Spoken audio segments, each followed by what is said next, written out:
we have 47 people now and continue to add people. So that, again, it's just, I'm personally really excited about that. Good to see so many people interested here in Los Angeles. My name is Luke Lombardi.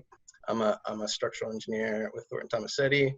I'm one of a handful of folks who have helped organize these calls under the umbrella of the Carbon Leadership Forum, which is, it's a group out of the University of Washington that's focused solely on embodied carbon and buildings and infrastructure. So there's, I want to draw attention to their community page. We're hoping to kind of push people there to find information and kind of continue this community online. And then one quick slide for people. We have more people than we had last time. This is our second meeting. And this is kind of the background.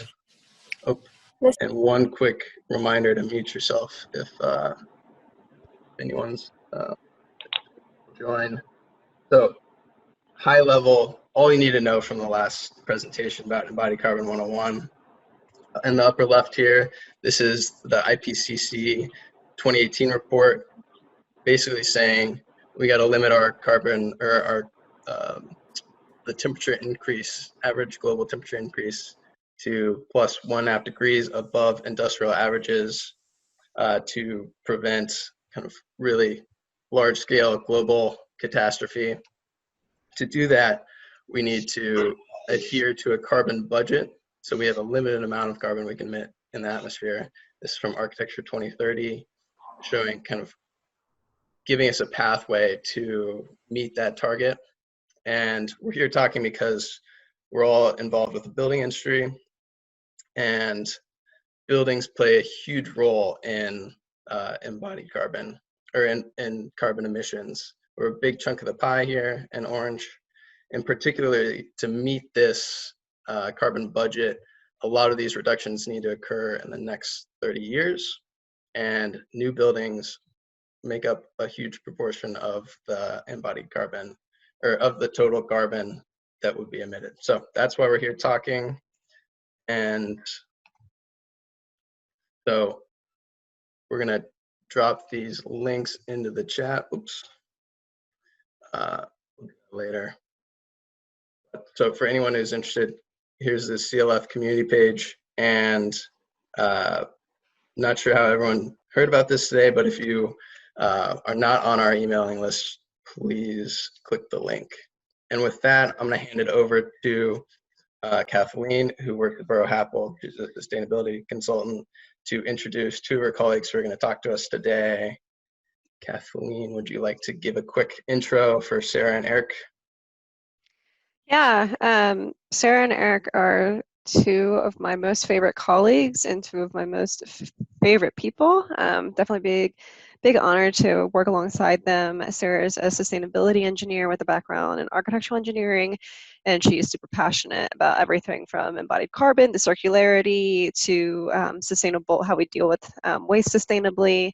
And that's just on top of her day job, which is working on LEED design, net zero design, all that great stuff.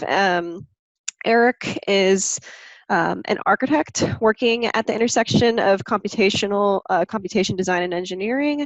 He's incredible. He knows so much about using dynamo programming to improve workflows, and I really recommend reaching out to either of them. They're super friendly people, super knowledgeable about embodied carbon, and I think you're really going to get a lot out of the presentation today. So without further ado, Sara and Erik, you want to take it away? I'm going to stop sharing my screen here. So I hate to say, but I just got a notification that my internet is questionable, so I'm going to turn off my video to do this to try and conserve. All right. But okay, so sharing my screen. Okay, can you guys see it? Got it. All right, so in the meeting last time, Luke went pretty into detail in the background of embodied carbon. So I'll touch on it briefly, but I didn't want to belabor the topic since it was covered last time. But quick overview, embodied carbon is the materials in all of our buildings. And compared to the global CO2 sector, it comprises 11%. So it's definitely substantial. The part that we've been focusing on all these years, the operational energy side is 28 in comparison. So the 11% is definitely worth focusing on, and it's only projected to increase going forward. And overview of US greenhouse gas emissions to see where our buildings play into all of this. Operational is highlighted here, the residential buildings, commercial buildings. Like I said before, that's what we're used to talking about. That's the efficiency of our HVAC system. That's our envelopes. That's the general energy modeling that we're used to from a building physics standpoint. But now talking about embodied carbon, it brings in almost everything else. So focusing mainly on materials. And this is a summary of that. So from extraction of the raw materials to the manufacturing into the construction, and then the use that we're familiar with, and expanding it further to waste processing, disposal, reuse. So it's the energy associated with all of that. So hence why it is so massive.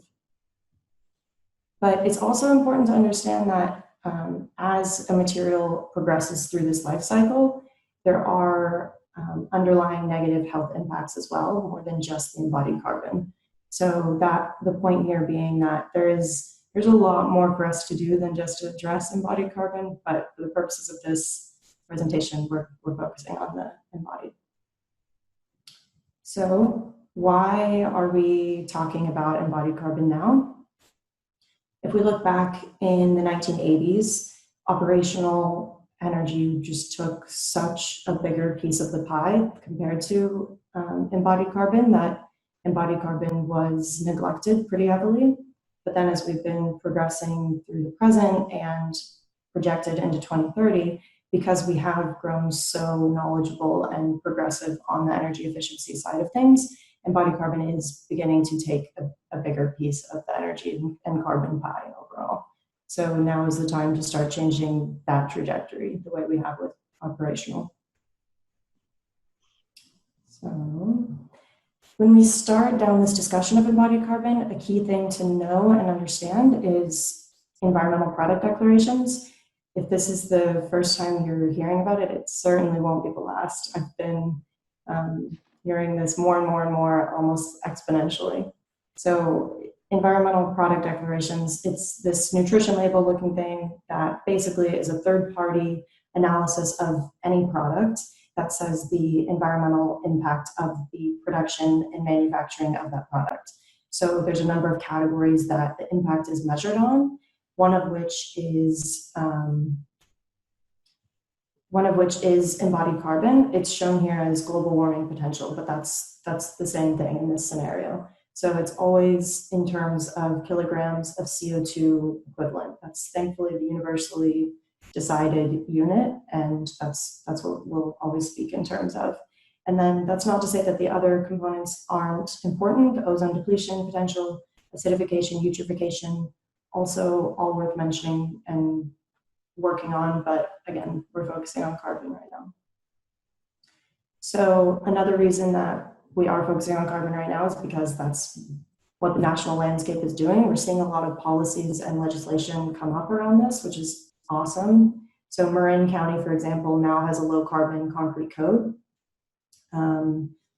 Then specifically for those of us in California, there's the Buy Clean California Act, which is a legislation that will be progressively increasing, but right now it says that they have a mandatory list of material types. I don't have it written here, but I believe it's steel, concrete, maybe gypsum wall, a couple other things where all of those products specified on a project have to have an EPD with them. So that means that in order to get the building approved, the contractor has to submit this nutrition label of the impact of that product. And so right now it's just a matter of obtaining those EPDs. And so it's currently just in a transparency stage. It's just quantifying, saying this is where we're at with our embodied carbon. But then the next stage, starting in 2021, is going to have a cap on it says GWP, global warming potential embodied carbon. So that'll have a cap on what we can do. So that will start driving a market for low carbon concrete, for example. So this is in effect now. So if you have any projects in California, it's worth looking into if this is a requirement. And then in tandem to this, all of the sustainability frameworks we're familiar with have been developing their own carbon initiatives. So whether it's under LEED, which strives for a 10% reduction whole building life cycle assessment, embodied carbon plays a role within that. Or LEED, for example, requires EPDs. So the LEED materials credit and environmental product declarations is very comparable to the Buy Clean California Act. We're both driving at procuring EPDs or products with EPDs. And then there's other angles that we see being taken. ILFI has set a cap per meter squared on the amount of embodied carbon allowed in the building. So that's not specifying anything for a specific material, but then as a whole having to be below what's listed here, 500 kilograms of CO2 per meter squared. And that 500 kilograms came from the Carbon Leadership Forum. So the CLF did a big 1,000 building study to understand just a benchmark of where embodied carbon is at in existing buildings. And 500 kilograms per meter squared, kilogram CO2 equivalent per meter squared, resulted in the established benchmark across basically all building types. So you see here, office, healthcare, mixed use, 500 is a safe average to assume. So it's not progressive necessarily, it's just understanding where we're at. And so looking forward, now that we know we have to design for embodied carbon, we have to start considering it in all of our designs. This presentation going forward is meant to explain how we at Buro Happold have started to do that and how this process that we think has worked. And you know, it's flexible, of course, this is all new, but basically what we've been thinking, and I believe this thinking originally came from the Carbon Leadership Forum, just FYI. But so early SD is when we do big system comparisons. So a good example there is a structural system comparison. So Erik will talk a little bit later about weaving in the embodied carbon estimate when our structures team is evaluating, I don't know, 3 different structural systems, right? And putting that in front of the client to show the impact on their design decisions and make that be something that's considered. And then as we move into DD, once the larger whole building systems are decided, then we can start drilling into, on a material basis, how to reduce the embodied carbon. So a great example here is within envelope or facades. Once we have the overall design decided, then looking at which component within the facade is the most impactful in terms of embodied carbon. And often, or typically, that is insulation and glazing. And so that tells us which we need to focus on to reduce the embodied carbon and have the greatest impact. So maybe it's purchasing local insulation or really drilling into the different insulation options. Because we know that it is such a heavy hitter, it will have a big impact. And then throughout CD and through construction is really just obtaining the EPDs, getting these updated in the Revit model and understanding where the building's at and final decisions, making sure these get into specifications, product selections, that sort of thing. All right, so with that, I'll hand it over to Erik to talk about computational tools. All right, thanks, Sarah. So as Sarah's mentioning, just kind of giving you like the background of why we need to do this, and I'm just going to talk a little bit about the how of how we achieve this and how we make sure that understanding the embodied carbon implications of decisions we're making does not become a burden on the typical design process, and instead actually becomes an asset. So just in a general perspective, why do we need these tools? I'm sure at all your firms you're using different kinds of computational tools to help with the design process, improve quality, things like that. So these help us get shorter analysis cycles. That's obviously critical to get more immediate feedback, ideally approaching real-time feedback on decision making. Earlier design input, the classic BIM diagram where you see the earlier on we're able to make decisions, the bigger of an impact those decisions will have, resulting in a better outcome. And then a really big one for LCA especially that's worth mentioning is transparent unified assumptions. And this means there's all kinds of different data out there for EPDs, for life cycle scoping, the building lifespan, what stages are you using, what data sets are you pulling from? What level of confidence do those data sets have? Are they verified, et cetera, et cetera? There's just huge amounts of data. And in any of these processes that we're using, we like to know that we're using unified assumptions and that we're using transparent assumptions where we can see at the end of the study exactly where all the assumptions came from. So that later on, if we're looking at those results, we have the context to go with them. And then also design option prioritization. And this speaks again to the idea of earlier design input. It means you're also getting earlier design prioritization so that on the structural system scale, for example, like Sara mentioned, if we're looking at two different systems that are just mass timber versus steel, for example, completely different systems with completely different challenges that come along with them, making that early decision correctly so that later on when we're trying to optimize for different material selections, different manufacturer selections, that we're getting those small gains alongside the big gains of the early decisions we made. So a key way we do that at Buro Happold is selecting different tools as appropriate. And we always preach, we don't have one tool that we're beholden to for all workflows or for all project applications. It's more about being agile and being able to use different tools for different applications and then getting those tools to speak to each other as we need them to. So here's an example of a tool matrix that we have in-house to better understand which tools are appropriate for different applications. Looking at everything from Tally, which is one of the kind of most commonly used, and we certainly use a lot as well. It's pretty plug and play with Revit. So things that are more bespoke or require more manual input, but might let us cater our outcomes more, to even looking at something like one-click LCA that lets us do things like circularity that most of the other tools don't offer us. So it's just to stress there is no universal solution, and that we think it's really important to do an in-house assessment of the tools that are out there and to keep this up as these tools evolve too, because they're constantly evolving, constantly developing. So we just want to know, we want to have our finger on the pulse at any given time when a project comes up to say, these are the tools that we'll use based on this project specific requirements and the specific challenges that it presents. And just an example of what one section of that design matrix looks like. So yeah, if we go ahead and go on the zoom in. Here for Tally, for example, looking at a few of the things that it's getting green or red lights for. Where data quality, it's super well maintained database. So green light there, we have such great data from Tally. It's one of its huge strengths. Huge materialist, it's one of the most exhaustive. But then the trade-off for that, for a tool like Tally, for example, is that because it's so easily applied to a Revit model, for example, with some of this really rich data, the data is something that's maintained in a non-open source manner. So we don't get the transparency that we might get with some of these other tool sets. And again, it's not saying that that means the tool is something we can or can't use. It's to say that for a specific project, we're able to make intelligent, informed decisions. If a project is, if evolving data or data that doesn't necessarily already exist that we need to transparently access is going to be a driver, then we might shy away from Tally. Whereas if we're able to use existing data that we know Tally has a rich collection of, we'll probably favor Tally for its usability. And then just an example of how that kind of plays out on a project. This is by no means the only way that this workflow works, the only tools we use. Just hoping to connect this to how these tools might play a role on a typical project. So in this case, looking at where we might use Tally, fairly typically we use Tally less as a continuous process and more as a few key studies along the way at specific times, especially if we want to do DD and CD studies to see where we're at. Also, if we want to look at things like the in-house tool shown there is with the BHoM logo is going to tell us the global warming potential in a really transparent way, but it's not going to give us something like acidification. So if we're concerned with those other factors as well, then that's where something like Tally is especially handy.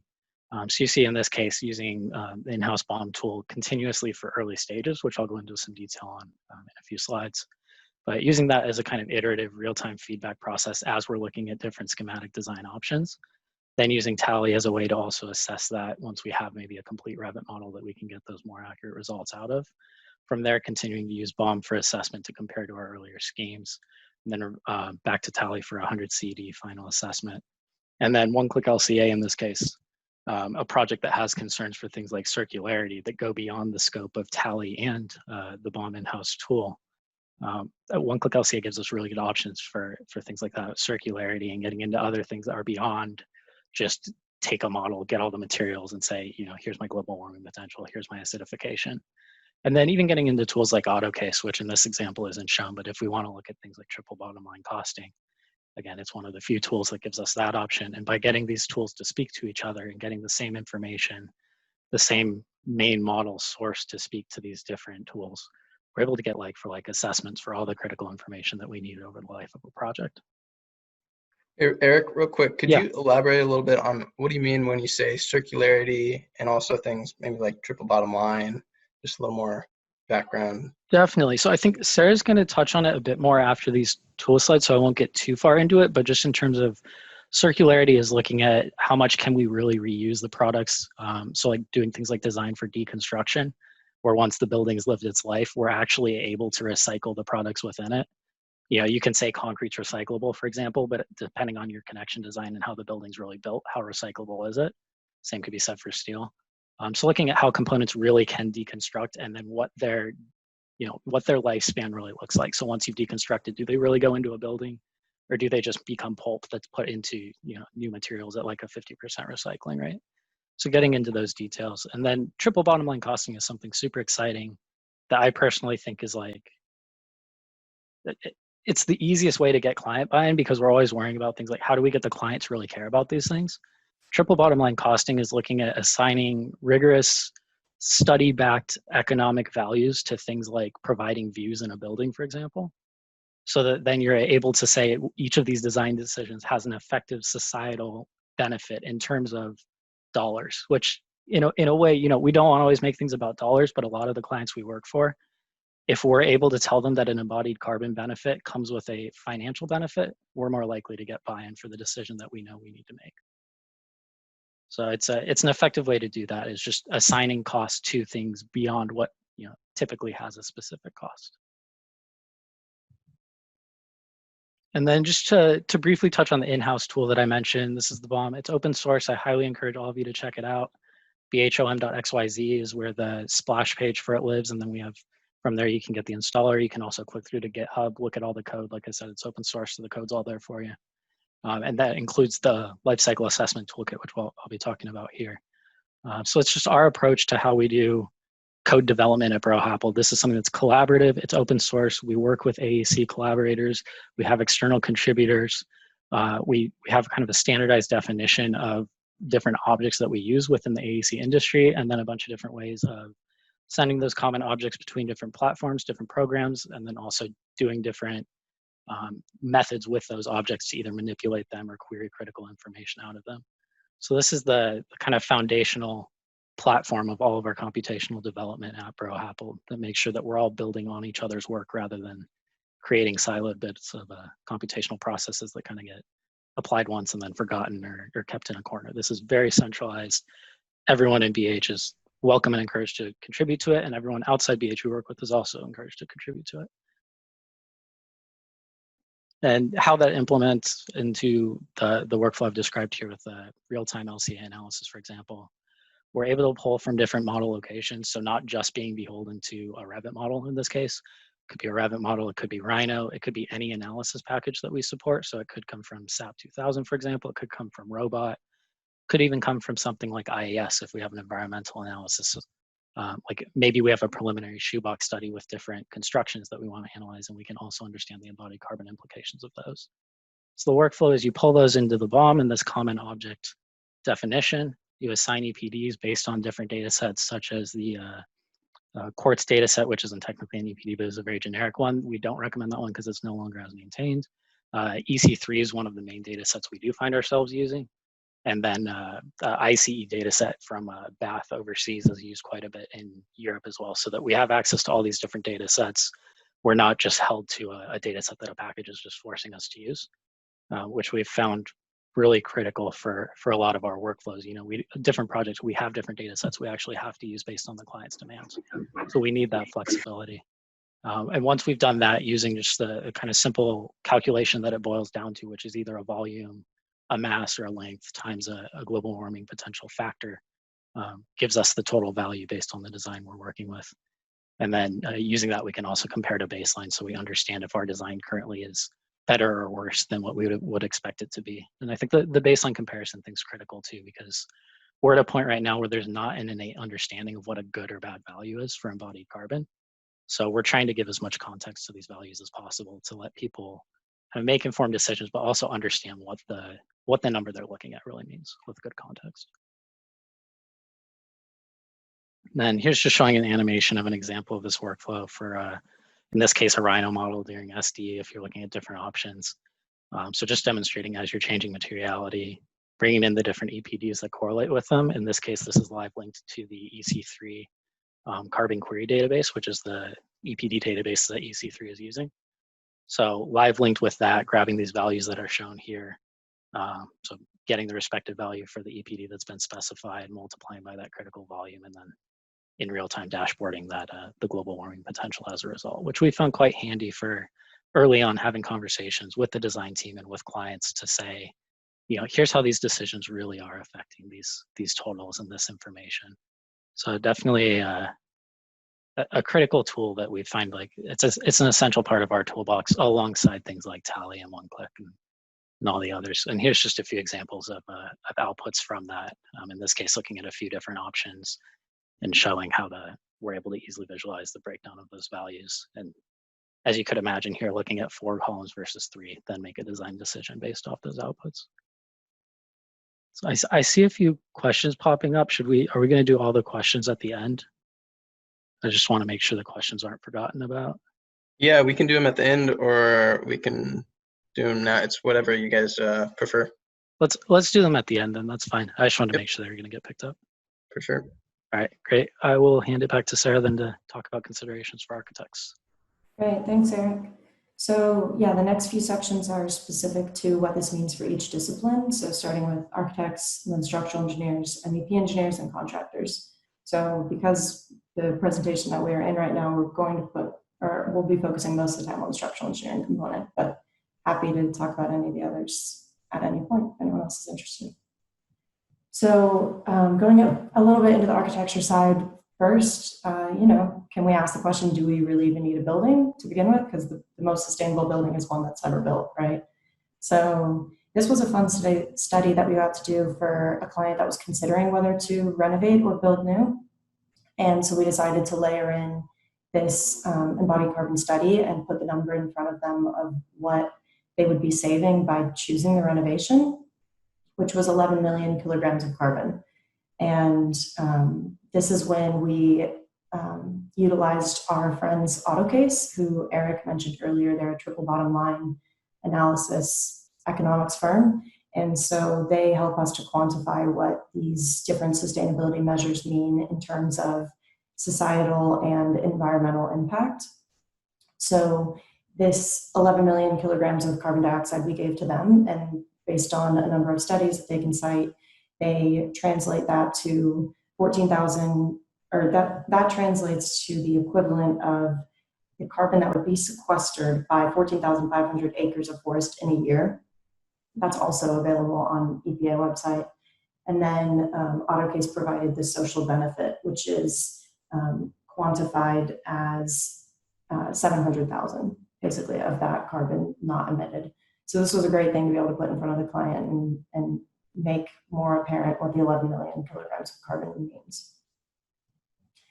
And then, so into SD, when it's time to be setting project goals, around now is when we know if we're pursuing LEED or something more aggressive like Living Building Challenge. And so it's important to mention at this time what the related environmental or embodied carbon requirements are, whether that's procuring products with EPDs, whether it's a 10% reduction, or like I said, the more aggressive Living Building Challenge, meaning a square foot requirement.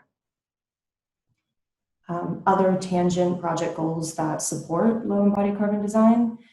One of my favorites is designing for deconstruction. So this is what Erik was mentioning earlier about circularity. So this is, or designing for deconstruction is a component that supports circularity, but looking at the procurement of materials and where they're planning for their end of life, basically. So if we're designing for deconstruction, then that means we're setting up our building now to be deconstructed at end of life, which means we're offsetting virgin material procurement going forward for future projects. So that lowers the embodied carbon of future projects in particular. But then related to our own design and lowering the embodied carbon of our existing building or our current building design, certain things like eliminating chemical bonding, that supports end of life deconstruction, and that also significantly lowers the embodied carbon. So reevaluating the way we again, this is the architecture components, reevaluating the way the architect thinks about their constructions. Can we, like I said, not have chemical bonding, or can we have redless free materials because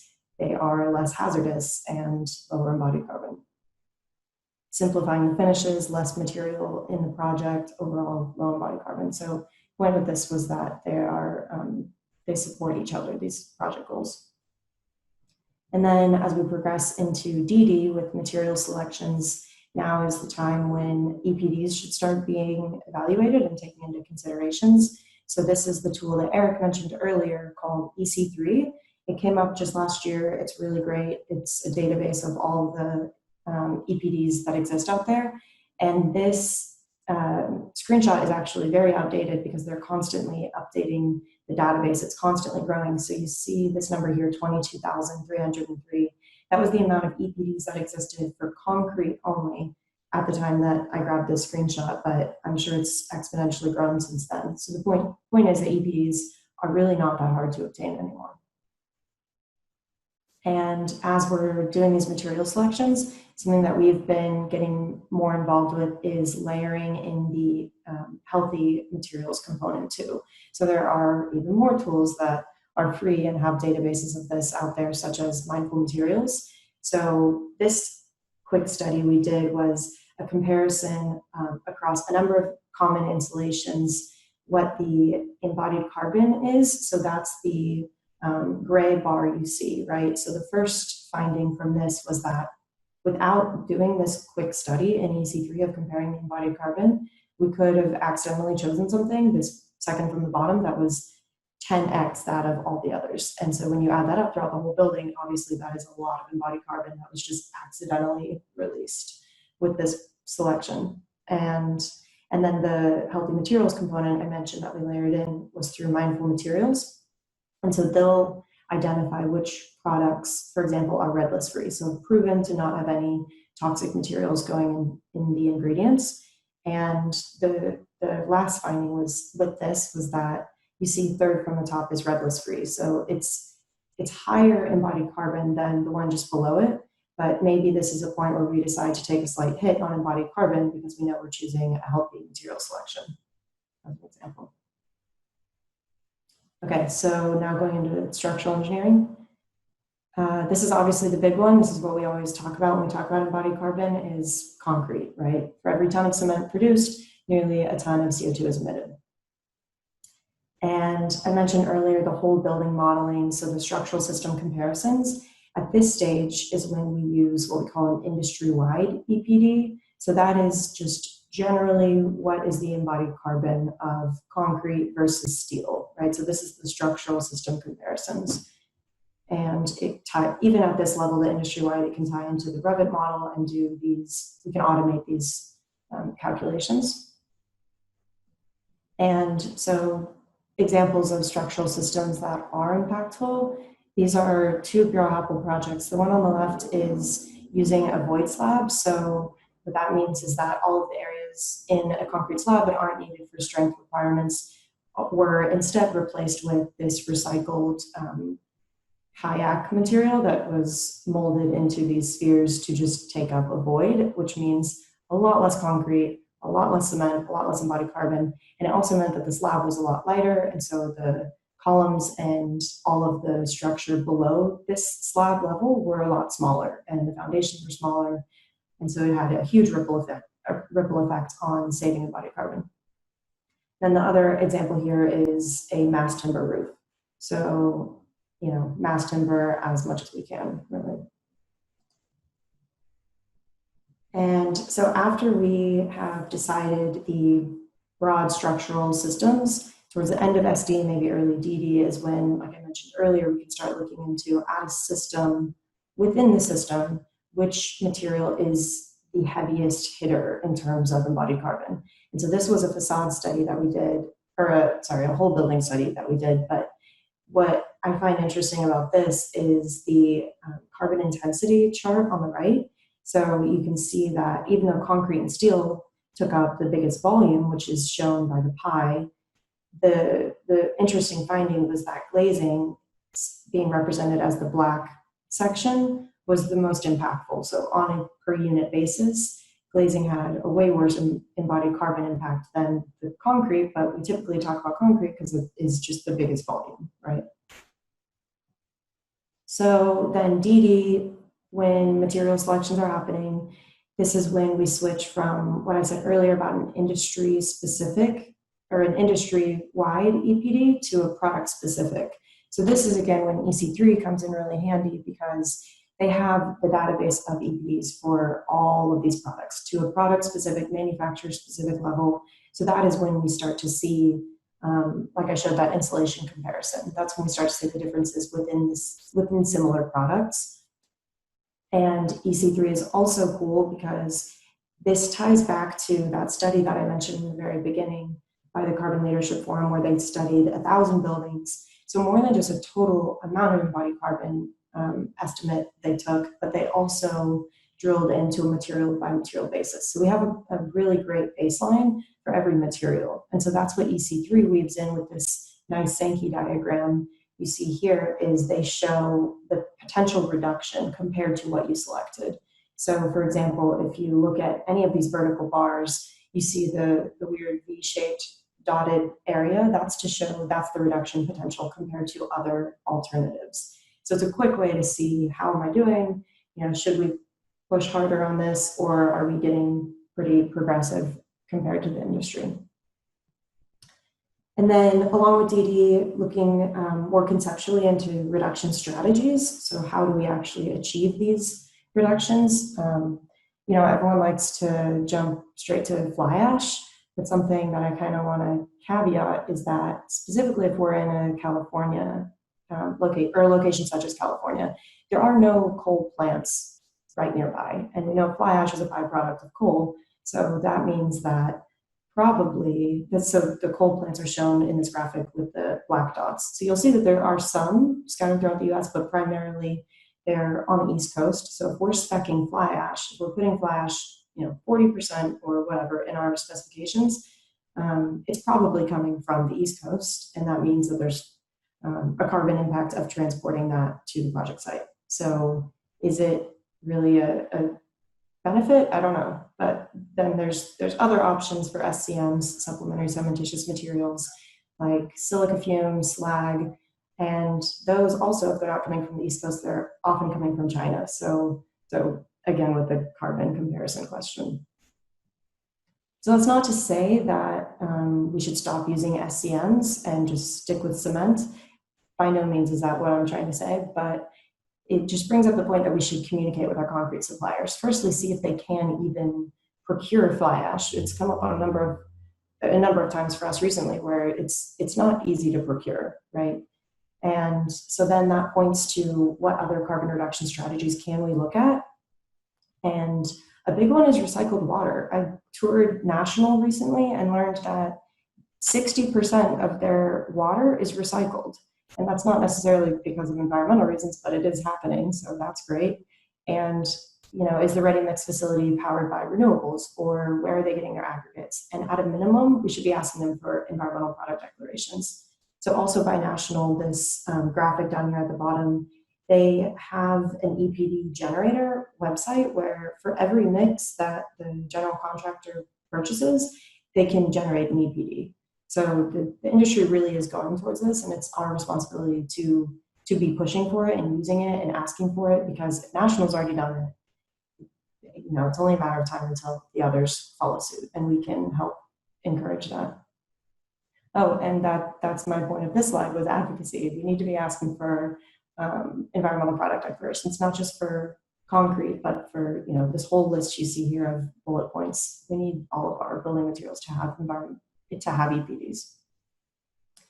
And then the last stage for structural engineer, as we go through CD, just ongoing analysis. So updating the LCA model, the embodied carbon estimate, and refining it as we go to see the impact of different design decisions and make sure that we stay on track with whatever target that had been previously set. Like I said, if the project's pursuing LEED, it needs to have a certain percentage reduction or whatever the target might be.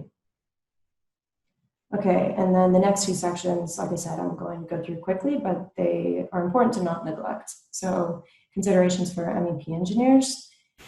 This is on the lesser known end of the embodied carbon world, but becoming more and more apparent that it is substantial. So the key thing to know about the MEP embodied carbon is it increases over time because of maintenance and replacement. So MEP products have the shortest shelf life of all of the products in our building. They're replaced after 15 or so, maybe 20 years. And so if a building is lasting 60 years, that embodied carbon impact increases drastically. And so anyway, point being, it's just good to be aware of that structure isn't the only piece in the embodied carbon puzzle. And lastly, how this translates for contractors. It's important that we engage with the contractors and make sure that they understand what they need to do for procuring EPDs or products with EPDs. And we need to have more of an active role, make sure that they're engaged, make sure that they're tracking. Their job really is to track, make sure that the submittals coming in or the subcontractors' products coming in have the required attributes we need, for example, the EPDs. And we can't just assume that will be known and understood because this is kind of a new thing. So we all need to work together a bit on this. All right, and that concludes our presentation. That was great. Thank you so much, Sara and Erik. Thank you. That was awesome. A really great overview, and I love kind of the way you concluded there with you know, a lot of it is us working together better, and I think that's all, you know, exactly what this group's all about. So with that, I think it's good to we'll kick it into a little Q&A kind of discussion. I kind of want to start kick off the question here and ask you guys. I think Buro Happold does a great job of presenting this information. Like, I've seen some presentations where you have a timeline of different decisions and how it impacts embodied carbon. And Erik showed a bunch of the tools that you use that seem to really be leveraged well. My question for you is, like, how do you capture and communicate the variability like early on in the design when you're making big material choices and decisions on structural system? You know, there's a wide spread in those EPDs. How do you capture that, and how do you communicate all of this kind of, it's not cut and dry, straightforward information to clients in a way that they can understand and also care about the topic? I'll jump in on that one. So early on, especially, we're not so much worried about getting an exact value. We're not trying to tell them your building's going to be 270 kg CO2 equivalent. It's more about comparative studies and understanding why one option might be better than the other. So in that case, it's often, rather than looking at whole building scale, looking at critical components of the building and capturing based on the different systems we're studying what the variation between them is. And with that apples to apples, then stressing a kind of a variability that might come along with that. So for example, if mass timber is one of the options, it's going to come with caveats. And one of the big caveats is going to be, depending on end of life treatment and depending on which data set's being used, we could be showing super optimistic, unrealistic embodied carbon for the mass timber option, or we could actually be showing very conservative values that don't take into account all the good things that we could do with the mass timber option later on. So it's just about, on the one hand, showing like for like, making sure we're comparing apples to apples with like the dashboards you saw are similar tools, so that we can see which ones are better and how much better they are. And then also just as a kind of educational process for the team, talking through which options we're confident about the data behind it and which ones there's more variation with. And I'd say there's no answer in terms of like, we don't know exactly what the mass timber value should be right now, but we know that we can pull good data and then educate on the assumptions behind that good data that may or may not be accurate to the actual project outcome. Great, thanks, Erik. Sara, do you have anything you'd like to add, success stories with clients or anything like that? Yeah, the one thing that I like to say, and that Erik has said before as well, is that whether or not it's asked for, it kind of is our responsibility to put these numbers in front of them. And to your question about how to make them care, show them the impact of bad decisions. You know, even if they decide to not go with the carbon conscious decision, show them what that impact is, and just, we just write it in our sustainability reports. Yeah, I thought that was a great slide too, where you showed the different options, and the clear one that's like 10 times as much as the others. That's great. So I think to keep this orderly, I don't know what others think. Maybe Laura, Kathleen, or David, if you have thoughts. But I think it'd be good if people had questions, maybe you type your name in the chat or a question in the chat. And while we're doing that, there's a couple more questions that came up during the presentation. The first one being about hotspots with embodied carbon. Have you guys seen any, like based on project use, like low rise or residential, have you seen any variability or any hotspots that you can speak to? One key hotspot is that generally the horizontal structure is where most of the embodied carbon lies. So it's just a good rule of thumb to keep in mind, especially if you're doing a concrete building, where your beams and slabs are essentially one thicker concrete component. Also being aware of foundation conditions and how they affect your outcomes. So the foundation can quickly become a hotspot if you have challenging ground conditions that require large volumes of concrete, which we typically don't think about as much. You do a deep foundation, 5 years ago, when you did a deep foundation, the last thing you'd think is how much embodied carbon is in that foundation. But now sometimes that actually can be a really big driver, especially in terms of which foundation you decide to go forwards with as well. So it's a good thing to be conscientious of. And then beyond that, I would just say that for structural engineers, especially, one thing worth noting is closed steel sections are more than twice as costly in terms of embodied carbon as open steel sections. So structurally, the two often compare quite similarly, and we don't really think about that often when we're speccing whether we're using an HSS 8x8 or a W10, for example. And if the architect's just pushing to minimize how much space your structure is taking up, those 2 extra inches of a W section or the look of a W section that they might not like as much might be more than justified by the embodied carbon savings, especially if it's major structural components. So those are a few that I would highlight right off the bat. Thanks, Eric. Anything you'd like to add to that, Sarah? No, that was great. And yeah, so and I think you touched on, Eric, the next question too, which is kind of what are the solutions with those hotspots? So just being knowledgeable of, like, knowing that the closed sections have higher embodied carbon. Yeah, and I would just add one thing Sarah mentioned, which is void slabs. Definitely a great option that's becoming more and more of a familiar option to contractors in the US, so it's more and more an option. Just it takes out less concrete, and it also makes the structure lighter, so there's less concrete in the foundation and everything else. So that should be closer to our default option if we are going with a concrete slab solution. And then there's similar, like, obviously if we can do mass timber, great. Like we probably should. There's kind of rules of thumb like that. Yeah, great. All right, I see another question from David. David, I think I might just invite you to ask the question here. Yeah, sure. Pop up. So, seeing you give the dollar value at the triple bottom line costing just made me think about whether you've ever done any cost estimating as part of a presentation to clients for, the premium of what, a different structural system or timber product is going to require. And then, if you ever quantify like utility savings or kind of was that kind of the greenhouse emission number, that triple bottom costing, was that the only kind of like dollar figure you bring, or have you ever had to look, has the client ever kind of wanted more in your experience, more figures? That is the extent that we've taken it, at least from my experience. We don't do extensive cost estimating, but the more we engage with AutoCase, I think a lot more opportunities like that will come out. Awesome. Okay, next question is from Anthony.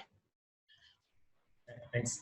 Yeah, great presentation. It was really great. I'm wondering, I know one of your colleagues in the UK, I think Jonathan on, like they developed a whole sensitivity analysis, and there was some conversation. Like I actually reached out to them to see if like that they would be adapting that to North American data, because that's based off of, like the ICE database. But I'm just curious, is it your team or is there anybody like that you know within the company that's kind of working on that? Because I would love to see those results. Yeah, we know Jonathan. Yeah, so definitely understood that it's UK centric. We've been talking internally about developing something like that over here, which would be a really quick way to have that comparison at an early level without doing a bunch of analysis each time. And so it's in the works. Cool, that's great. And just actually, another thing is you presented the circularity aspects. I'm curious, like, what have you found the sort of the client reaction to be, or like, does that tend to resonate with people, or like, do they respond much to like those types of figures? Yeah, so that was for one project specifically where they knew that they would have a short lifespan for the building because it would need to be moved in a few years. And so there was a whole modular discussion around how to design the building, and that just kind of tailed into a circularity discussion. So they were really interested in it also because they're just a very sustainable focused client, and they did very much engage, and I thought it was great. But yeah, I mean, it's always an upward battle to broach new sustainability related topics. So it's probably more in the early stages than embodied carbon, of course. Totally.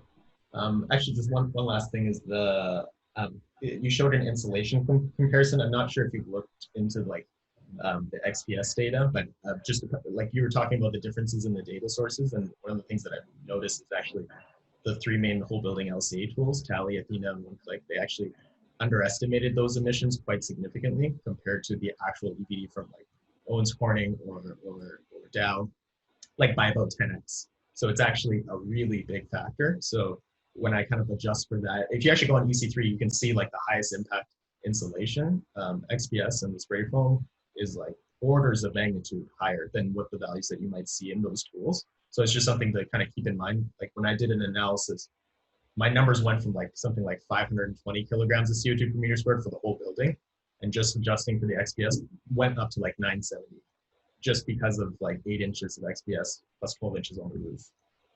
So it can be really, really significant. So just something to keep in mind for your guys' analysis. And definitely why we favor the more transparent data sources and the ability to put in our own data too, because checking those values there's so many assumptions made, and like Luke was saying, there's a lot of variability already with the values that we have.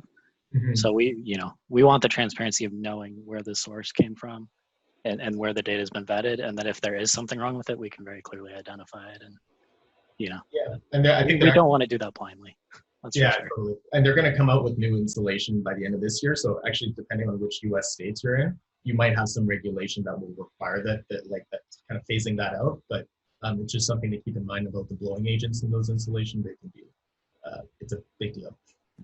HFC. As a follow-on to that, that's on the hotspots. I'm kind of working with California utilities and trying to propose something with embodied carbon that they can bite on. And the hotspots came in that idea, and most of it's residential focus. So single family, multifamily, low rise, and ADU units. And it seems like if you do the structure out of sustainable wood, the insulation, you've got the reverse in commercial buildings, that's the biggest issue. And then you have the concrete. And if you can do better, that's great, but it's almost the reverse of where we're focused on the commercial side of things. And it's a hotspot kind of thing, trying to make that really clear that foam uses 10 times, 20 times more than cellulose or sheep wool or other alternatives would be really useful to designers, particularly if it went with the cost-effective data and the solutions, etc. What are your thoughts on that? Around understanding, yeah, I mean, it's definitely important to have these types of comparisons and understand it. I actually have one slide on my slide deck that, which is publicly available on the website, and like I've actually took all the insulation EPDs that I could find, the industry average ones plus the industry, some manufacturer specific ones, and I compared them by R value, and you can actually see like how significant those ones are. So I'll put a message in the chat. Oh, So thank I you. think this is a really great discussion. Yeah, this is really interesting, and I think we should table it for the policy next meeting for having more discussion. I want to be mindful of everyone's time, especially Sara and Erik. Really appreciative of your presentation. That was really great. With that, it is 6. But do you have time? We have one more question. Someone would like to ask of you guys if you have a moment. Yeah, definitely. And that's Paula. Would you like the floor here with the last question? Hi, thanks so much. My name is Paula. I'm a sustainability consultant from the Bay Area. Thank you so much for the presentation. First of all, that was great. I wanted to ask how you deal with uncertainties in terms of the quantity side. So you mentioned you take quantities, you multiply them by the emissions factor essentially, and that's how you get the results. But I've noticed in a lot of Revit files, there's just, things are really messy, things aren't really laid out well for this kind of analysis. And I was wondering, do you engage with the team early on and give them guidance on how to set up the files to make this as easy as possible? Or how do you make that happen smoothly and cleanly? So that's a really good question, and one of the big reasons that we developed the BHoM tool for life cycle assessment, so that we're not stuck with just having to rely on a Revit model and exact volumes out of Revit. So it gives us that flexibility. Lets us use different ways of calculating volumes based off of element lengths and the element types, for example, or even merging with like analysis models that have more reliable information for certain parts of the building. So it gives us more flexibility, but then we do still have, your kind of typical Revit best practice that makes sure that we're getting reliable information out, just in terms of how elements are modeled. Fortunately for us, that's stuff that's already kind of our best practice for just managing a good Revit model for documentation and everything to begin with. But I think the key is that we've said we're not going to make it so that we can only use Tally and need a model where everything is modeled exactly the way it should be, because just the nature of Revit, the nature of BIM is that that's not the driving ethos for the design side, right? You don't necessarily want a model where everything is 3-dimensionally modeled perfectly. You kind of want to pick and choose your battles. That's a great answer. Thank you. I'll definitely take a look at the BHoM tool. Yeah, please do. And to anyone on this call, we are always very excited to have external collaborators and very excited to help show them the ropes. It's initially, if you look at the GitHub or the installer, it might be overwhelming. You might look at it and kind of be like, okay, what now? Please reach out to me, reach out to anyone at Buro Happold, and on the BHoM, there's kind of a list of contacts too. But please do reach out. Let us know any questions you have if you want to get involved, and we'll get you started with it, tell you how to contribute, and be really excited that you're going to be a part of it, because the ethos of it is an AEC-wide computational kind of code base that we're able to take advantage of for the processes that we're all tackling in different capacities at all of our respective companies. Love the knowledge sharing and collaboration. Thanks, Erik. Sara, any final words before we wrap up here? Thank you guys for all your effort in setting this up. It's really great. Yeah. And I know it's been a lot of work on y'all's end. So thank you. And thanks for having us. It's fun to present. Yeah, I'm really excited about the group we got going here. And I'm here just real quick, one last slide to plug both the CLF community, which I dropped a link in the chat, and our email list. We get some other ideas planned in the works. And that's it for now. If people want to hang on, I'll hang on for a little bit, but feel free to drop off. And actually, any other words from Laura Carnath or David or Kathleen or anyone else? I just wanted to thank everybody for joining. If you found this event because you got it from some other email list that's not CLF, like from AIA or USGBC, and you would like to get on our email list to get notified of our event, I posted the sign up link in the chat. So please do sign up, and please do join us in August for our policy discussion and happy hour. That one will be, I think, a shorter presentation with more time for discussion. So I think that'll be a great event too. Looking forward to seeing you guys again next time. Yep, and Thanks, Laura. And if anyone has any criticisms or things, we're just getting going here. If you have anything you think the group could do better organized, or really anything with these meetings, feel free to either message us directly or call us out on the CLF community page. We have there's a link here to these upcoming events. Would love to hear other people's thoughts. Kathleen, David, any other comments or? Just to Anthony's point about the insulation being way higher than it was, I knew it. I knew those numbers were wrong. Those products are so terrible, and I was like, how are they coming in so low? So that was. I'm gonna dig into that and figure out where Anthony found that data. Wish that was crazy. Could have seen Anthony at the Carbon Positive conference too, because I think you just figured it out right around then, Anthony, and you were like running around. I was like, conspiracy. Thank you. I've been wondering the same thing. This didn't add up. Seriously. Yeah, I think that is. I think that's one of the things is that we're gonna probably start hopefully seeing. I don't know, more questions about third-party rated EPDs and ones that don't have a third-party rating at all, that we need to really kind of dig into the information. Yeah. Oh, really grinds my gears. I just posted a link to the presentation that I gave on the HFC stuff, so if you're interested in learning more about it, it's that YouTube link that I just sent. Just a bit of science. If you're considering the expanded insulation, you got to remember it's done on a volume basis or a per ton basis. The unit weight of that material is slightly less than feathers and just above air, so it is going to come out low. Right. I think that's a good point too, because it is exactly what you're saying. It's done by that. So I think that would be a good conversation to have, because it does mean that we're focusing so much on steel and concrete because they are so heavy, right? So I think Sarah's point about the glazing, it's glazing's really been overlooked. So maybe we can have a real nerdy conversation about volume versus weight versus evil. Yeah, nerdy is fine. Just we have to be accepting when the nerdy answer is not what we want to hear. And that's a great point. We're learning a lot. Yeah, that's kind of as a science-based person, I think that's what's missing in the conversation right now in this country is we're leading with our hearts, or we're leading with some badge that identifies us besides a cool bar in San Antonio. And I don't say this because I work for BASF. I say this because it's just math, guys. It's just math.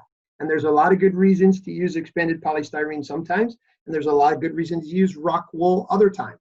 Do you want additional rigidity? Do you want to space out in stick-built or steel framing? Do you want to space out your stud walls? Or do you want to control sound? Or moisture and air and vapor all in the same, construction sequence? Or do we just want maximum insulation and feel really good about what's in the cavity? That's okay too, right? I think it's a great point, Tarek, and the point that it is pretty simple math, but we have to do the calculations. And I think when you start digging into some of these LCAs, what you expect is often not the case. And certain things, like Sarah's slide about fly ash, I think people think some things are kind of a panacea that just solve all of our problems with carbon. And it's no, it might not work here. It might work there, but not here. And dig into kind of the specifics. You don't get that until you start measuring it and digging. Yeah, and I don't work in the urethane or the foam group. I actually work in the group that improves concrete. So when you want a non-bias, we don't make fly ash. We don't make any cementitious materials.